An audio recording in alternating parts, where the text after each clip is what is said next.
하나님 주신 말씀 신명기서 16장 9절부터 12절의 말씀을 통해서 맥추감사의 권세라고 하는 제목으로 은혜를 받고자 합니다. 하나님께서 자기 형상대로 사람을 창조하신 것은 하나님보다 조금 못한 자로 만드시고 권세를 주어서 세상 나라의 통치자로 삼으시고자 하시는 목적이었습니다. 그래서 하나님은 인간에게 주신 그 통치의 범위와 권세에 대해서 창세기 1장 28절에 다음과 같이 말씀하십니다. 생육하고 번성하여 땅에 충만하라. 땅을 정복하라. 바다의 물고기와 하늘의 새와 땅에 움직이는 모든 생물을 다스리도록 하라.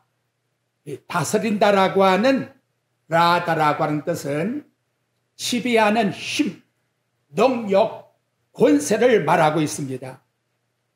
인간은 창조주 하나님께로부터 세상의 모든 걸 통치할 수 있는 권세를 받은 자입니다. 하지만 아담은 사탄의 미혹을 받은 아내 하와의 말을 듣고 선악과를 따 먹음으로써 하나님께서 명하신 금지령을 어기고 받은 권세가 소멸되고 말았다는 거지요. 그런데 전지하신 하나님은 창세 전에 에덴 동산에 지원받은 인간이 타락함으로 통치의 능력이 사라질 것을 이미 아시고 그 능력을 다시 회복시켜 주기 위해서 에베소 1장 4절에 보면 창세 전에 그리스도 안에서 우리를 택하셨다라고 말씀하고 있습니다. 베드로 사도는 베드로전서 1장 19절부터 20절에 보면 창세전부터 오직 험없고 점없는 어린 양 같은 그리스도의 보배로운 피로 당신의 자녀들을 거룩한 자로 삼으시고자 그가 우리를 위해서 말세에 나타나셨다라고 말씀하십니다. 그렇다면 여러분, 하나님의 그 주신 권세를 타락한 인간이 어떻게 다시금 받을 수 있을까요? 그것이 바로 요한복음 1장 12절에 나오는 말씀입니다. 영접하는 자 곧 그 이름을 믿는 자에게는 하나님의 자녀가 되는 권세를 주셨으니, 권세를 주셨다는 걸 혈통으로나 육적으로나 사람의 뜻으로 나지 아니하고 오직 하나님께로부터 난 자들이니라 라고 말씀하고 있는 겁니다. 이제 하나님께서 구약 때에 믿음의 조상 아브라함을 택하시고 그 자손들을 애굽으로 내려가게 하지요. 그래서 거기서 430년 동안 약 200만이라고 하는 인구를 형성하게 합니다. 때가 되어서 모세를 지도자로 세워 출애굽시켜 광야로 나오게 하지요. 이유는 뭘까요? 하나님이 그 권세를 이스라엘 민족들에게 허락해 주어서 이스라엘 민족이 비록 광야에 있다 할지라도 하나님의 나라를 건설하게 하기 위해서 그것으로 하나님께서 이끌어내셨다는 거예요. 본문에 나타나고 있는 광야에 나온 이스라엘 백성들은 애굽에서 430년 동안 종살이했던 자들입니다. 하나님이 어떤 자인지 어떤 분이신지 알지를 못합니다. 이들은 애굽 문화에 취해서 이방신을 섬겼던 사람이요, 광야에 나왔다 할지라도 아직도 애굽의 풍습과 구습이 그대로 그들의 삶 속에 젖어 있는 사람들입니다. 그런데 하나님은 이러한 이스라엘 백성을 거룩한 자로 삼아 하나님을 섬길 수 있는 권세를 부여해 주기 위해서 우리 하나님께서 이끌어내셨다는 것이지요. 광야에 나온 이스라엘 백성들에게 그들이 첫째 알아야 할 것이 뭐냐? 그것이 하나님이 어떤 분인가를 분명하게 그들에게 일러주기 위해서 창세기 1장 1절의 말씀을 통해서 광야에 나온 이스라엘 백성들에게 하나님은 천지를 창조하신 분이라는 것을 그들에게 일러 주었다는 것입니다. 그러니까 천지를 창조하신 하나님이 광야에 있는 이스라엘 백성들을 통치하시고 다스리시는 주인이라는 것이지요. 주인이신 그분이 내가 너희를 인도하고 이끌어 주니까 사람이 살 수 없는 광야랄지라도 두려워하지 말고 바로 전지전능하신 그 하나님의 권세를 믿고 가나안 땅으로 들어가 하나님 나라를 건설해라. 그래서 가나안 땅을 향해서 광야에서 행진해라 라고 하는 의미 속에서 이들에게 말씀해 주셨다는 겁니다. 근데 여러분 한번 생각해 보십시오. 출애굽한 이스라엘 백성 가운데에서 하나님을 섬길 자가 있을까요? 이스라엘 백성을 인도하는 모세를 한번 생각해 보십시오. 그는 애굽에서 사람을 쳐 죽인 살인자입니다. 이런 모습 속에 지도자가 일어났는데 이스라엘 민족이 어떻게 하나님을 섬길 수가 있겠습니까? 이런 자가 하나님을 섬긴다는 것은 어불성설이에요. 자가당착이에요. 전혀 맞지 않는 것이지요. 그러니까 이들을 어떻게 해야 하나님을 섬길 수가 있게 되겠습니까? 그 방법을 우리 하나님께서 레위기서의 5대 제사와 그리고 꼭 이스라엘 백성들이 1년에 3번적 나와 지켜야 될 절기를 그들에게 허락해 주었다는 거예요. 절기를 보게 되면 6월절과 7철절과 초막절이 나오고 있습니다. 이 3대 절기는 한 번 지키고 일회용으로 끝나는 것이 아니라 매년 정한 날에 반드시 나와 지키라. 만약 나와 지키지 않는다 하면 이스라엘 백성 가운데서 끊어지리라고 이렇게 강력하게 절대적 명령을 주고 계십니다. 왜 이렇게 이스라엘 백성들에게 명령하면서 절기를 지키라고 할까요? 그 절기의 내용의 본질이 장차 이 땅에 오셔서 죄인들을 구원하실 예수 그리스도의 구원의 성취를 그들에게 약속으로 일러주는 바로 복음이었기 때문에 이들은 이 말씀을 반드시 지켜야 된다는 것이지요. 그 첫 번째가 바로 6월절이었습니다. 6월절이란 자체가 넘어간다라고 하는 뜻을 말하지요. 무술주에 어린 양의 피를 바르게 되면 재앙이 넘어간다라는 거예요. 하나님께서 애굽의 마지막 10번째 재앙을 내릴 때에 자기 백성들에게는 특별 보호법으로 6월절을 지키라고 하지요. 그 6월절이 뭐냐? 그래서 바울 사도가 고린도전서 5장 7절에 보면 우리의 6월절 양 곧 그리스도께서 희생하셨느니라. 애굽에 나온 이스라엘 백성들이 그때 지킨 그 6월절의 어린 양은 장차 이 땅에 와서 모든 백성들을 구원시킬 십자가에서 우리의 죄를 속량시킬 예수 그리스도의 보혈을 상징해 주고 있는 것이요. 그 보혈을 믿을 때에 재앙이 넘어가게 된다는 것을 말씀으로 가르쳐 주고 있는 것입니다. 마치 오늘 우리에게 말할 것 같으면 천국 가는 여권과 마찬가지라는 거지요. 누가 천국에 들어갈 수가 있느냐? 요한계시록 7장 14절 말씀에 보면 어린 양의 피에 그 옷을 씻어 시기한 자가 바로 그 모든 천국에 들어온 무리들의 공통점이라고 일러주고 있는 것입니다. 누구를 막론하고 예수 그리스도의 보혈의 피를 믿기만 하면 죽을 때의 그 십자가의 강도도 즉시 구원을 받게 하는 이 놀라운 능력이 예수 그리스도의 보혈의 능력 속에 있다는 것을 일러주고 있는 것입니다. 그렇다면 여러분 생각하십시오. 구약의 모든 절기는 출발점이 어딜까요?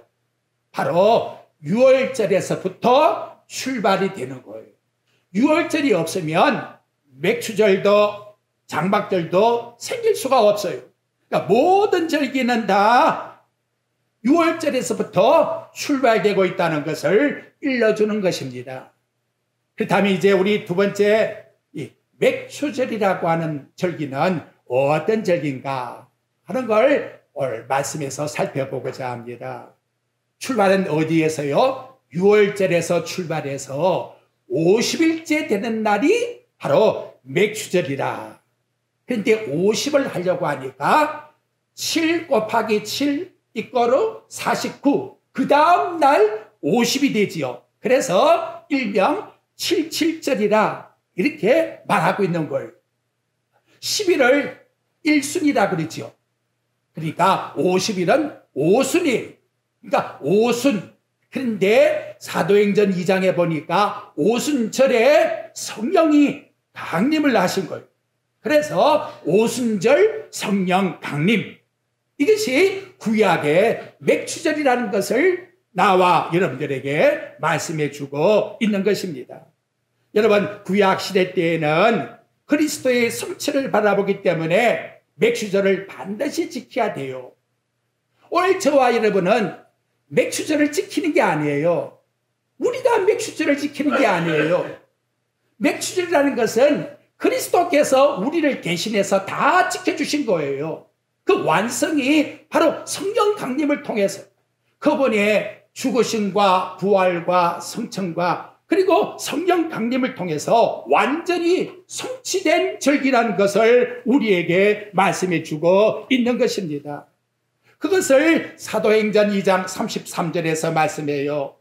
하나님이 오른손으로 예수를 높이심에 그가 약속하신 성령을 아버지께 받아서 너희가 보고 듣는 이것을 부어주셨느니라. 그래서 성령을 부어주신 날이 언제냐? 오순절, 바로 맥추절, 성령 강림절이라고 우리에게 말씀해 주고 있다는 것입니다. 이 절기가 얼마나 중요한가요? 그 의미를 깊이 한번 생각해 보십시오. 하나님이 세상을 왜 창조했을까요? 왜 하나님의 아들을 십자가에다가 죽이게 하셨을까요? 바로 이 날 때문에 성령을 이 땅에 보내어서 당신의 백성들을 구원시키게 하기 위한 바로 이 날의 성취를 위해서 하나님은 천지를 창조했고 저와 여러분을 위해서 당신의 아들을 십자가에 죽게 하시는 이런 희생까지 감수하시며 우리에게 성령님을 보내주셨다 하는 이 말씀을 우리 마음에 꼭 새기셔야 합니다. 그렇다면 여러분, 성령 강림절은 저와 여러분들에게 어떤 날일까요? 그래서 영적으로 출생한 날, 하나님 앞에서 아빠 아버지 이렇게 부를 수 있도록 저와 여러분을 영적으로 출생시킨 날이에요. 영적의 신분이 새롭게 바뀌어진, 정말로 내가 잊어버렸던 아버지를, 그 영혼의 아버지를 찾았구나. 이산가족의 상봉을 해봐요. 얼마나 기쁘겠어요. 그래서 그 기쁨으로 하나님 앞에 감사드리는 날입니다. 맥추절의 신분은 종의 신분이 아니에요. 이제는 아들의 신분을 가지고 나와서 하나님께 드리는 거예요. 그걸 이스라엘 백성들에게 인식시켜줘요. 오늘 본문 여러분 12절 말씀을 보십시오. 그렇지요? 나는 애굽에서 종되었던 것을 기억하고 이 규례를 지켜 행할지니라. 무슨 뜻입니까? 애굽에 나오게 한 그 하나님, 출애굽시킨 그 하나님을 기억해라. 그 놀라운 은혜와 권능을 기억해라. 광야에 나와 맥추절을 지키고 있는 이스라엘 백성들은 신분이 애굽에서 종살이하던 종의 신분이 전혀 아니니라. 너는 하나님의 자녀의 신분이기 때문에 하나님의 당당한 자녀의 신분을 가지고 하나님 앞에 감사드리라. 이것이 바로 맥추절에 나타나고 있는 이스라엘 백성들의 변화된 신분이라는 거지요. 애굽의 종의 신분에서 하나님을 섬기는 권세의 신분을 가지게 해주신 것, 저와 여러분이 마귀의 종이었는데 이제는 하나님의 자녀의 권세를 가지고 하나님께 경배드릴 수 있는 은혜를 베풀어 주신 것, 이걸 우리는 기억하라고 말씀해 주고 있는 것입니다. 광야에 나온 이스라엘 백성은 사람이 세운 교회가 아닙니다. 하나님이 세워주신 교회입니다. 그 교회를 세기 위하여 진지전능하신 하나님이 애굽에서 열지함으로 애굽 사람들에게 하나님의 살아계심을 보여주었고, 홍해바다를 육지같이 건너게 하여서 광야에 나와 하나님 백성들이 하나님의 자녀로서 자유함을 가지고 이제는 하나님을 온전히 섬길 수 있는 그런 놀라운 은혜를 주었으니 이 은혜에 감사라고 이와 같이 말씀으로 일러주고 있는 것입니다.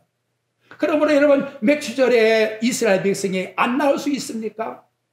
이 놀라운 구원의 은혜, 종에서부터 해방시켜준 그날을 어떻게 잊을 수가 있겠나 이 말이죠. 그래서 절대적으로 하나님 앞에 나와서 이 절기를 지키라고, 평생에 항상 기억하라고 이와 같이 말씀으로 가르쳐주고 있는 것입니다. 종의 신분이라는 것은 아무 권리가 없어요. 종에 매여 수종드는 그 삶, 얼마나 비참한 신분입니까? 그런데 지금은 완전히 소속도 바뀌었고 신분도 바뀌었고 권위를 가지게 되었겠죠. 과거에는 부정적 신분을 가지고 말조차도 숨어서 서로 이야기해야 될 그런 부끄러운 종이었는데, 이제는 완전히 바뀌어서 당당하게 하나님 자녀로 찬송하고 경배할 수 있는 하나님의 자녀의 신분을 허락해 주었으니 얼마나 고맙고 감사합니까? 이것을 하나님께서 이스라엘 백성들에게 인식을 시켜주면서 너희들은 세상에서 최고로 복받은 사람이야, 이걸 신명기 33장 29절에서 말씀해 줍니다. 이스라엘이여, 너는 행복한 사람이로다. 여호와의 구원을 너같이 얻은 백성이 누구냐, 이렇게 말씀해 주고 있다는 것이지요. 오늘 저와 여러분도 마찬가지예요. 에베소 2장 1절부터 3절에 보면 허물과 죄로 죽었던 우리들지요, 그리고 본질상 하나님 앞에 진노받을 자녀들이었습니다. 그런데 지금 우리는 어떤 신분입니까? 지옥 갈 신분이라고요? 마귀의 종의 신분이라고요? 전혀 아니라는 것이지요. 그래서 베드로 사도가 베드로전서 2장 9절부터 10절에 말씀합니다. 너희는 택하신 족속이요, 왕같은 제사장이요, 거룩한 나라요, 그의 소유된 백성이니 이는 너희를 어두운 데서 불러내어 그의 기이한 빛에 들어가게 하신 이의 아름다운 덕을 선포하기를 합니다. 너희가 전에는 백성이 아니더니 이제는 하나님의 백성이요. 믿으십니까? 하나님의 백성이에요. 전에는 국류를 얻지 못했는데 이제는 국류를 얻은 자라. 여러분, 이 한 가지 말씀 속에서 우리는 우리의 변화가 얼마나 놀라운 변화를 받게 되었는가를 깨닫게 해주잖아요. 갈라디아 4장 6절에 보면 너희는 아들이 될 것이니가 아니에요. 아들 입으로 너희는 뭐라고요? 따라해 봅시다. 아들 입으로. 아들이기 때문에, 신분으로 법적으로 아들이기 때문에, 그래서 우리 마음에서 아빠 아버지라 부르게 되었다고. 이거 얼마나 놀라운 신분입니까?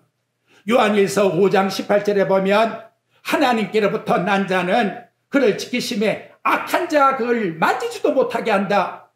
이제는 이 말이 무슨 말인지 의미를 알겠지요. 하나님께서 변화시켜 당신의 백성으로 삼은 자는 그 신분에 누구도 건들 자가 없다는 거예요. 그렇기 때문에 우리는 옛날의 고통 속에, 죄의 종 속에서 눈물 흘리며 고독하며 우울하며 고통했던 그 삶에 있을 것이 아니라 거기서 벗어난 자라는 거예요. 이제는 하나님이 통치하시는 하나님의 자녀로서 긍정적인 신분을 가지고 보람있게 하루하루 천국을 향해서, 이스라엘 백성은 가나안 땅을 향해서 나간 것처럼 저와 여러분은 하나님과 함께 동행하며 천국으로 나아가는 이 즐거움과 기쁨을 만끽하는 그런 하나님 앞에서 신분을 가진 자라는 것을 말씀해 주고 있는 것입니다. 그 좋은 이해의 말씀을 시편 126장 1절부터 3절에서 말씀해 줍니다. 여호와께서 시온의 포로를 돌리실 때에 우리가 꿈꾸는 것 같았도다.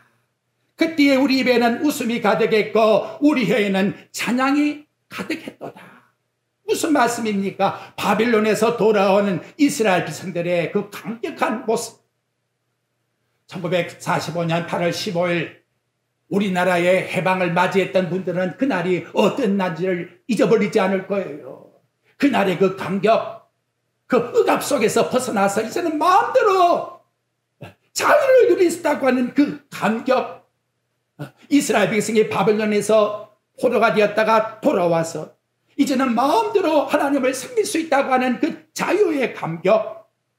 여러분, 능력이라는 것은 신분 그 자체에 능력이 포함된 거예요. 왕이 저 밖에 있는 거지를 댔다가 왕자로 책봉을 하면 이제 너 지금부터 이 나라의 왕자야? 그러면 그 왕자의 안에 있는 모든 권세가 거지가 왕자가 된 그 신분 속에 다 포함되고 누구도 건들 자가 없다는 거예요. 여러분, 우리는 뭡니까? 하나님의 자녀. 하나님의 자녀를 누가 건드리나 말이에요. 이 성도라고 하는 신분 속에 하나님의 모든 권세가 우리에게 어찌 되어 있다? 다 포함되어 있다는 거예요. 이거 얼마나 놀라운 신분의 변화입니까? 여러분, 오늘 우리는 이 신분의 정체성을 바로 알아야 진정 이 땅에서 희망과 소망과 기쁨을 가지게 되는 것이고, 아무리 세파가 몰아친다 할지라도, 광야 같은 세상 속에 살고 있다 할지라도 이스라엘 백성이 하나님을 모시고 가나안으로 나가는 것처럼 예수 그리스도를 우리 마음에 모시고 능력이 승리하여 나갈 수 있는 뭐가 있다? 힘, 권세, 파워가 있다는 거예요. 이걸 우리들에게 인식시켜주고 있는 것입니다. 그래서 요한 사도가 요한일서를 써 나가다가 맨 마지막 결론에 가서 요한일서 5장 19절과 20절의 말씀에 보게 되면 요약하는 이런 말이에요. 나에게 영생을 주신 예수 그리스도 안에 우리가 있다고 하는 사실을 잊지 말고 기억하면서 살아가자. 우리에게 영생을 주신 그분 안에 우리가 살고 있다는 것, 이걸 진정 아는 자라 할 것 같으면 어찌 이 날을 기억하지 않고 버릴 수가 있겠나. 우리는 당연히 하나님 앞에 감사드릴 수밖에 없다는 것을 말씀으로 가르쳐주고 있는 것입니다. 그럼 여러분, 역으로 한번 생각해 보십시오. 마귀가 성도들에게 노리는 속임수가 뭘까요? 바로 마귀는 너는 하나님 자녀가 될 수 없는 자야, 이렇게 자꾸 우리를 속여가지고 우리의 영의 힘을 빼버리게 만든다는 거지요. 너 오늘 또 거짓말했지? 너 또 욕했잖아. 그리고 너 그런 방식으로 살아가지고 무슨 하나님 자녀야? 얼마나 우리 삶에 나타나고 있는 그 죄성에 나타나고 있는 부패성을 가지고 본질적인 하나님의 자녀를 갖다가 완전히 잊어버리게 만드는 것이, 그래서 부정적인 마음을 가지고 품게 해서 너 별 수 없는 놈이야, 예수 믿지 마, 이렇게 타락시키게 만든다는 것이지요. 여러분, 이 속임수에 절대로 넘어가지 마십시오. 하나님은 절대 부정적 마음을 주는 하나님이 아니십니다. 아무리 큰 죄인이라 할지라도 돌아와 예수 믿고 구원받게 하는 것이 하나님의 자녀에 대한 복입니다. 그래서 요한복음 5장 24절에 말씀하죠.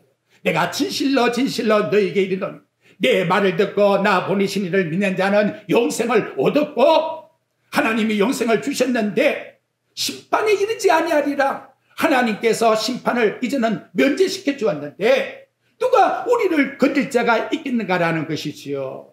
그래서 저와 여러분에게 있어서의 능력이 뭐냐? 세상의 것이 아니라 고린도전서 12장 3절의 말씀이에요. 하나님의 영으로 말하는 자는 하나님의 영이 나와 같이 있는데 이보다 더 큰 권세가 어디에 있습니까?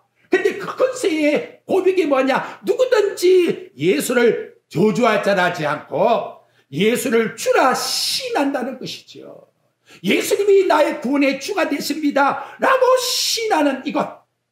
여러분, 이렇게 시인하면 예수님이 뭐라 했어요? 어린아이 입술에 젖먹이의 입술을 통해서 그 찬양을 받으시고 원수와 보복자를 잠잠하게 만드시는 권세로 주셨다라고 마태복음 21장 16절에서 말씀해 주고 있는 것입니다. 이 놀라운 권세를 저와 여러분이 가졌기 때문에 이제는 우리 머릿속에서 옛날 부정적인 생각을 지워버리셔야 돼요. 그리고 너 같은 자가 어떻게 하나님 자녀가 될 수 있어? 라고 말할 때에 하나님의 거룩하신 그 능력의 말씀을 드러내야 돼요. 예수를 주라 신하고 있는 이 자체 속에 성령이 나와 함께 역사하고 있다는 사실을 기억하셔야 돼요. 그 능력을 통해서 우리는 부정적인 삶 속에서 살아가는 것이 아니라 이제부터는 성령의 9가지 열매 속에서 사랑과 기쁨과 화평과 인내와 자비와 양성과 충성과 온유와 절제의 열매에 더 적극적인 생활의 삶 속에 패턴으로 바뀌어져야 된다라고 말씀해 주고 있는 것입니다. 하나님이 이사야를 통해서 이사야 43장 18절의 말씀에요. 너희는 이전의 일을 기억하지 말아라. 옛날에 수만 가지 죄를 지었다 할지라도 거기에 우리 마음 빠지지 마시고 이제는 옛적 일이 아니라 하나님 자녀로 삼아 주었으니 하나님의 백성으로서 하나님께 영광 돌려드리는 삶 속에 적극적인 신분의 긍정적인 마음을 가지고 나아가라고 우리에게 일러주고 있습니다. 두 번째 맥주절은 성도들이 함께 연대의 기쁨의 능력을 드러내는 것이에요. 연대라고 하는 뜻을 보면 두 사람 이상 서로 뭉쳐 책임을 지는 걸, 그래서 연대 책임이란 말이 나오지요. 여러분 오늘 본문 말씀의 11절 보십시오. 맥주절의 연대란 그 연대의 내용이 뭡니까? 너와 개인이 아니잖아요. 그 다음 네 자녀, 노비, 성중에 있는 레위인, 너희 중에 객, 고아, 과부 다 함께 하나님 여호와께서 자기 이름에 두시려고 택한 곳에 나와서 하나님 여호와 앞에서 뭐 하라고요? 즐거워해라. 이것이 여러분 연대로 합쳐진 기쁨의 능력이라는 것이지요. 여러분들이 사도행전의 말씀에 보게 되면 베드로와 요한이 바로 이 연대의 영역을 드러내지요. 날때부터 안진병이 되었던 자에게 뭐라고 말씀하고 있습니까? 우리에게는 은과 금이 없거니와 우리에게는 우리라고 하는 단어를 쓰면서 우리를 바라보아라. 그리고 나사렛 예수 그리스도의 이름으로 내게 면하노니 연대라고 하는 그리스도의 이름 안에서 함께 그리스도의 능력을 드러내는 한 공동체라는 것을 드러내고 있는 것입니다. 연대라고 하는 것은 함께입니다. 신이란 단어는 성령의 함께란 단어에서 같이 동일하게 나오고 있습니다. 성령님은 우리를 영원히 떠나지 않는 저와 여러분과 영원히 함께하는 분입니다. 그 하나님이 우리 모든 세상에 구원받은 백성들을 한 지체가 되게 해주었기 때문에 에베소 3장 6절에 보게 되면 예수 그리스도 안에서 함께 후사가 되고 함께 지체가 되고 함께 약속에 참여하는 자가 되었다라고 말씀하고 있습니다. 여러분 나 혼자 구원받은 것이 아니잖아요.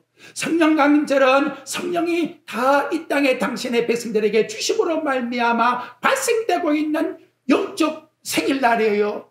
우리는 하나님 앞에 함께 영적 생일을 체험한 자들, 그러므로 하나님 아버지 앞에 함께 즐거워해야 된다는 것을 말씀으로 나타내주고 있다는 것이지요.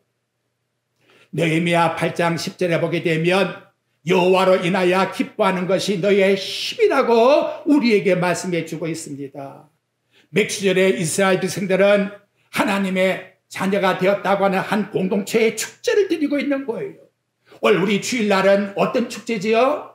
예수님이 우리를 위해서 부활하셨기 때문에 우리는 다 부활할 사람이다. 이 부활의 축제를 우리는 함께 누리는 기쁨의 날이에요. 그러니까 저와 여러분이 해야 될 힘이 뭐냐? 여호와를 기쁘게 하는, 여호와를 섬기는, 여호와 앞에 나와 경배드리는 여기에 힘을 얻는 거예요. 나 예배당 가도 혼자서 예배드리면 돼, 이런 마음을 가지면 안 돼요. 이 함께라고 하는 지체가 어떻게 떨어질 수가 있겠습니까? 같이 붙어서 함께 하나님 앞에 한 주로 고백하는 여기에 바로 힘이 생기는 것이고, 하나님이 바로 그들과 함께 하셔서 우리 하나님의 복음의 능력을 드러내게 하신다라고 말씀해 주고 있는 것입니다. 세 번째 감사의 능력은 은혜 받음에 대한 보답입니다. 여러분들이 10절 말씀에 보면 네 하나님 여호와 앞에 77절을 지키되 네 하나님 여호와께서 네게 복을 주신 대로 네 힘을 다하여 자원하는 예물을 드리고 라고 말씀하고 있습니다. 누구나 똑같은 분량으로 하나님께 예물을 드리라 라고 말씀하지 않습니다. 많이 드릴 수도 있고 또 적게 드릴 수가 있어요. 마음은 있는데 물질이 없으면 적게 드리는 것이지요. 그런데 물질이 있는데도 불구하고 마음이 없으면 또 못 드리는 겁니다. 그렇다면 진정한 복이 무엇이요? 하나님께 드릴 수 있는 충분한 은혜의 물질을 받고 드릴 때에 정말 감사함으로 드릴 수 있는 마음이 되면 이것이 진정한 하나님 앞에서의 감사라고 우리에게 말씀해 주고 있는 것입니다. 영원히 죽었던 나에게 성령을 부어 주어서 예수 믿게 하여 하늘나라 백성으로 천국 가는 여권을 내게 주었다고 우리에게 말씀해 주고 있으니 이보다 좋은 날이 어디 있겠습니까? 다윗은 시편 116장 12절에서 말씀합니다. 여호와께서 내게 주신 모든 은혜를 무엇으로 보답할꼬? 여러분, 더 달라고 구할 것이 아니라 주신 것 하나님 앞에서 내가 어떻게 하면 감사할까? 보답해 드릴까? 그것부터 생각을 하셔야 돼요. 솔로몬 왕이 하나님께 구합니까? 뭘 더 달라고 합니까? 자기 자신이 받은 것만 해도 너무 황송해. 이제 이 받은 걸 어떻게 네가 감당할 수 있겠습니까? 감당할 수 있는 지혜를 하나님 허락해 주옵소서.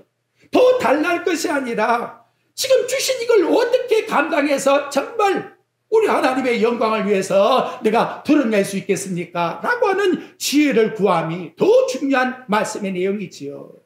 사도 바울은 데살로니가전서 3장 9절에서 어떠한 감사함으로 하나님께 보답할까?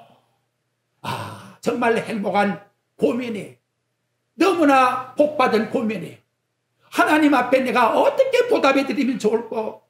그 마음이 그 마음 속에서 우러나올 때에 여기에 놀라운 구원의 역사가 일어나고 하나님은 그러한 자를 통해서 하나님의 역사를 당신의 뜻을 이루게 했다라고 말씀해 주고 있는 것입니다. 내 구주 예수를 더욱 사랑. 이건 보답이에요. 내 구주 예수를 어떻게 하면 더 사랑할까? 마음과 성품과 힘을 다해서 하나님을 사랑하고 싶은 마음이 곧 저와 여러분의 보답의 마음입니다. 그래서 10절 말씀을 쉬운 성경에 보게 되면 여호와께 특별한 예물을 가져와 바치십시오. 여러분에게 복을 주신 대로 여호와께 바치십시오. 감사함으로 드리십시오. 자원하는 마음, 스스로 우러나오는 마음으로 하나님 앞에 기쁨으로 드리십시오. 이렇게 말씀을 합니다. 사도 바울은 고린도후서 9장에서 인색함이나 억지로 하지 말고 우리 하나님은 즐겨내는 자를 사랑하신다라고 우리에게 말씀합니다. 오늘 맥주 감사절의 권세가 무엇입니까? 저와 여러분에게 이제는 하나님의 자녀라고 하는 신분 속에 모든 하나님의 권세를 내가 가지고 있다는 걸 기억해야 돼요. 우리는 죽음도 이길 수 있는 권세를 가진 거예요. 천국에 넉넉히 들어갈 수 있는 예수 그리스도의 보혈의 능력을 저와 여러분이 권세로 가진 거예요. 이러한 자가 한 지체가 되었으니 우리는 서로 연대로 기쁨으로 하나님 앞에 나올 때마다 감사함으로 영광을 하나님께 돌려드려야 돼요. 부닥치는 문제가 있습니까? 홍해 바다를 육지같이 건너게 하신 하나님이 광야의 문제를 해결하지 못하겠습니까? 죽음과 사망에서 우리를 구원하신 하나님께서 세상에 인류할 양식, 먹을 것, 우리 인간의 문제를 해결해 주지 않겠습니까? 이 믿음, 이것만이 세상을 이길 수 있는 믿음이라고 말씀하고 있고, 이 소망 가운데서 살아가는 삶이 맥주 감사의 권세라고 우리에게 말씀해 줍니다. 올라오신 모든 성도가 하나님께 거룩한 영적 권세를 가지고 온전히 감사하며 믿음으로 당당하게 세상을 승리해 나가는 삶이 되시기를 주님의 이름으로 축복드립니다.